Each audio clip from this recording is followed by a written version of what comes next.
This is the BassForecast bait breakdown on the Wacky Rig. In this short video, we're gonna cover these 5 topics: key features, top tips, matching forage, rod, reel, and line, and hook set.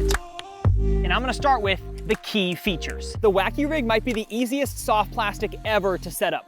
All you do is take a stick bait, you take your hook, and you run the hook right through the middle. And well, that's it. Usually I'm targeting the Wacky Rig around shallow pieces of cover and structure that the fish could be using to spawn around in the spring or just using as ambush points the rest of the year. And I did say shallow for a reason, because a Wacky Rig, most of the time being a weightless lure, takes a long time to sink to the bottom. So in most cases, I'm not fishing a Wacky Rig in any water deeper than 8 to 10 feet. But if you're struggling with where to fish the Wacky Rig, the BassForecast location recommendations are super accurate, so start there. The Wacky Rig is in a category I call do nothing type lures. That means that on the retrieve, you're doing a whole lot of nothing to the lure. What you're gonna wanna do is find a shallow target, say a boat dock, a stump, a grass edge, and make a targeted cast to that area or beyond it.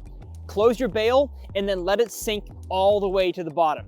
I'm not talking halfway down, I'm talking on the bottom. Then all you've got to do is reel in your slack, lift that bait off the bottom, and then let it sink on a slack line. You really want to avoid imparting too much action onto your Wacky Rig, because the natural slow fall of the bait will entice any shallow bass to eat. The most common worm-rigged Wacky style is the stick bait, also known as the Senko. It's usually a 4 or 5 inch worm with no features, no appendages. It is just a straight soft plastic worm. And while you can use any style of worm hook you may have, I prefer a small circle hook, usually one about this size, that doesn't overpower the size of the worm, but still big enough to get a good hook set. The soft plastic stick worm comes in every color imaginable, and they all catch fish.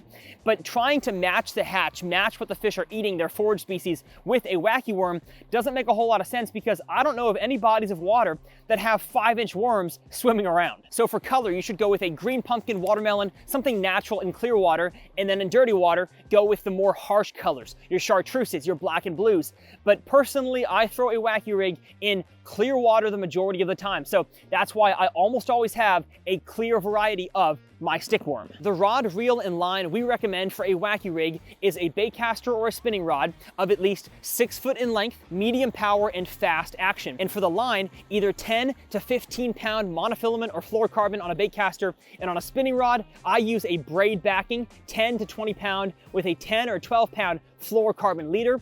That allows my Wacky Rig to be ultra stealthy. And lastly, the hook set on a Wacky Rig is super simple. When you're retrieving the bait up and down off the bottom, you're either gonna see the line jump, which means a fish has now taken your Wacky Rig, or when you lift up your bait, you're gonna feel kind of a gummy pressure. That's most likely a fish. So all you gotta do is drop your rod tip, reel in the slack, and then lift the rod up.